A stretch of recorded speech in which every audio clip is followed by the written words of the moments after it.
So we had another good day of progression at Ruby Hill, and it was me and my buddy Matt, as always, and we were just working on improving our jumps, trying to get better, look cooler, win big prizes. We also made a couple friends. This guy and his brother were out there, and they were jumping. I promised I'd put up some video that I took of them, and they were doing great, really catching some sick air.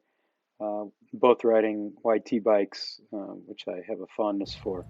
So it was cool to ride with some new friends, and they were jumping really well. It was fun to watch them. This is Matt coming down the line, and I'm right behind him. The crazy thing is that as we were riding, I noticed this kid out there shredding it up on a YT Jeffsy, and I realized he's the dude who I sold my bike to a couple months ago, and he's absolutely shredding it. It was super fun to watch him. When I talked to him about it, he said the bike's holding up really well, which is fantastic. This guy was working on this double all day. He didn't get it, but he's working on it. But his other jumps look real smooth. Both these brothers were really popping up those lips. It was cool to watch.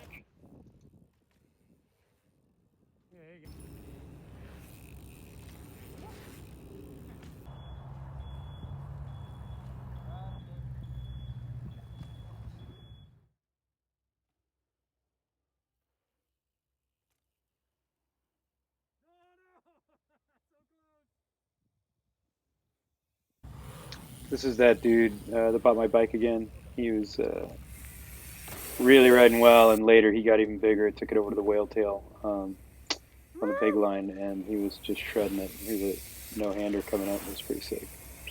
At least one no-hander. I couldn't see the other side.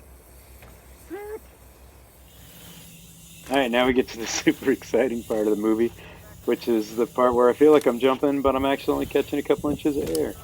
Um, I hit the mulch jump. This is the mulch jump. It's called the extra small line. I think it's just one jump that you can go loop and work on your progression. And even though I felt like I was catching a ton of air, I obviously wasn't. But every time I go, I get better and better. This last jump is a little bit better than all the rest, but still not huge.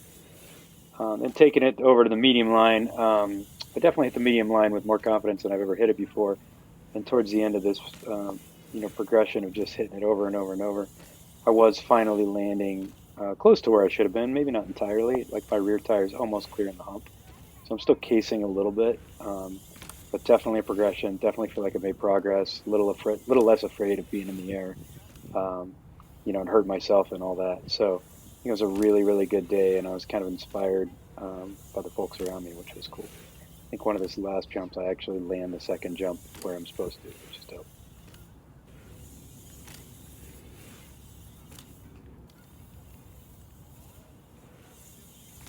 Yeah, this one wasn't too bad. And then, got a ton of, I think, 13 reps of Matt on the other jump, and I'm okay with critiquing myself. I'm not gonna critique Matt because he jumps higher than I do and farther and looks cooler doing it. So I'm just gonna say stuff like, "Good job, man. Whoa, sick, rad, nice, bro, dude, Yeah. sick." I'm running out of adjectives. Anyway, yeah, I don't know what to say about Matt, man. He just jumps really well. And he's clearing all these things and landing them. Sometimes he's, even as much as clearing the landings, but I think he's just trying to progress like I am. Yeah, I know he is because we talk about it all the time. But anyway, yeah, it was a pretty sick day. Made some good friends and stuff. Hope to see those guys, those kids out there again. And yeah, I'm still going to work on the medium line. Matt's right up against the large line. I think his next step is really to take it to the large line and start to clear some of those doubles. And mine is just to continue to try to land on the proper part of the jump on the medium line. And we didn't even hit the slope style or whatever the hell it's called today, but we'll definitely get back there. It'll be super cool. This looks much more impressive from this direction.